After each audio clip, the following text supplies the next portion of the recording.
Assalamualaikum, apa kabar Ananda Hebat kelas 5?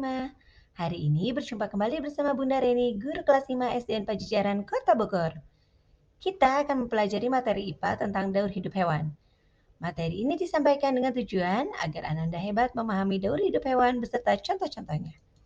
Mungkin dari kalian ada yang sudah tahu tentang daur hidup hewan, atau mungkin juga ada yang bertanya-tanya, apa sih daur hidup hewan itu? Yuk kalian simak dan ketahui lebih lanjut lagi. Pengertian dari daur hidup hewan atau siklus hewan adalah tahapan pertumbuhan dan perkembangan suatu hewan. Tidak semua hewan mengalami daur hidup yang sama. Di dalam daur hidupnya ada hewan yang mengalami perubahan bentuk dan ada juga yang tidak. Perubahan bentuk yang dialami hewan pada tahap tumbuh kembangnya disebut metamorfosis. Metamorfosis terbagi menjadi dua loh, ada metamorfosis sempurna dan metamorfosis tidak sempurna. Metamorfosis sempurna terjadi ketika hewan mengalami perubahan bentuk yang sangat berbeda pada setiap tahap perkembangannya. Sementara, metamorfosis tidak sempurna terjadi pada hewan yang mengalami perubahan bentuk yang tidak terlalu berbeda pada setiap perkembangannya. Hewan kelompok ini tidak mengalami fase larva maupun pupa. Salah satu contoh hewan yang mengalami metamorfosis sempurna adalah kupu-kupu. Apakah kamu pernah mendengar Carmina yang disanandungkan seperti ini? Telur ulat kepompong kupu-kupu, ayo kita maju. Nah, pada bagian sampirannya terdapat daur hidup kupu-kupu. Daur hidup kupu-kupu berawal dari kupu-kupu betina dewasa yang meletakkan telurnya di atas permukaan tanaman seperti daun. Nantinya, tanaman yang disinggahi oleh telur dari kupu-kupu tersebut akan menjadi makanan untuk si telur saat menetas dan menjadi ulat. Tahapan selanjutnya yaitu larva atau yang biasa kita kenal dengan ulat. Pada fase ini, tugas ulat ialah makan sebanyak-banyaknya tanaman yang ia hinggapi saat menjadi telur. Sebagian ulat bahkan mengonsumsi cangkangnya sendiri loh sebagai makanan pertamanya. Makanan yang dilahap selama menjadi ulat akan disimpan dan digunakan ketika metamorfosisnya menjadi sempurna menjadi kepompong dan kupu-kupu. Ukuran tubuh ulat akan bertumbuh 100 kali lipat lebih besar dari saat ia menetas.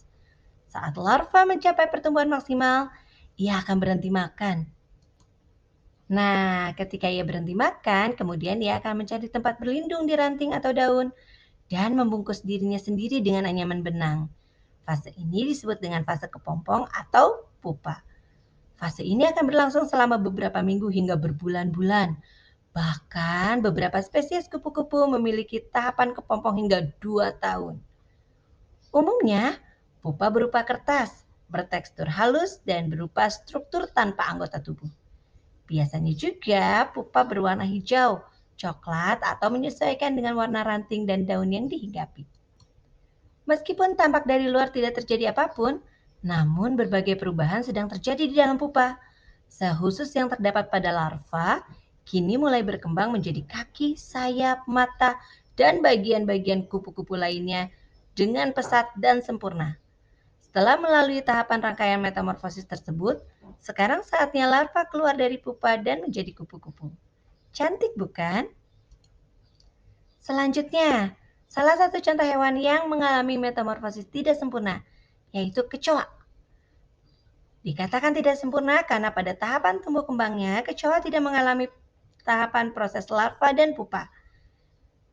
Tahapan tersebut yaitu kecoa dewasa bertelur yang akhirnya akan bertumbuh menjadi nimfa, kemudian menjadi kecoa seperti yang pernah Ananda Hebat lihat. Tuntas sudah materi hari ini, sekarang saatnya pertanyaan. Yuk Ananda Hebat tuliskan pada kolom komentar di bawah ini nama, kelas, asal sekolah, dan jawaban dari pertanyaan-pertanyaan berikut. 1. Apa perbedaan antara hewan yang mengalami metamorfosis sempurna dan hewan yang mengalami metamorfosis tidak sempurna? 2. Berikan contohnya selain dari yang telah dijelaskan tadi ya. Jangan lupa subscribe and like. Semoga menjadi ladang pahala untuk Ananda Hebat. Terima kasih sudah menyimak tayangan materi kali ini. Terus semangat untuk selalu menjadi lebih baik dari hari ke hari. Gunakan waktumu untuk hal-hal yang bermanfaat. Sampai jumpa. Bunda Reni senang berbagi.